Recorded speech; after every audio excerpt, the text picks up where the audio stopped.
Cervical cancer होण्याआधी हा थांबवता येतो आणि तेही 2 सोप्या गोष्टींनी.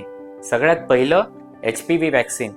HPV हा एक कॉमन कॉज आहे सर्वायकल कॅन्सरसाठी आणि आपण आपल्या स्वतःला जर हे HPV वॅक्सिन दिलं 9 ते 26 वर्षाच्या एजमध्ये तर आपण आपल्या स्वतःला सर्वायकल कॅन्सर पासून वाचवू शकतो. दुसरं जे आहे नियमितपणे रेग्युलर स्क्रीनिंग. रेग्युलर स्क्रीनिंग मध्ये 2 गोष्टी येतात. एक आहे पॅप स्मिअर आणि दुसरं आहे HPV DNA testing. Pap smear every 3 years किंवा HPV DNA testing every 5 years जर आपण केलं तर आपल्याला जे सर्वायकल प्री कॅन्सरस चेंज आहे ते लवकर डायग्नोस होतात आणि त्याचं जर आपण ट्रीटमेंट केली तर आपण स्वतःला सर्वायकल कॅन्सर पासून वाचवू शकतो. तर आपण योग्य पाऊल उचला आणि ह्या 2 गोष्टी वापरून आपल्या स्वतःला सर्वायकल कॅन्सर पासून वाचवू शकतो. थँक्यू.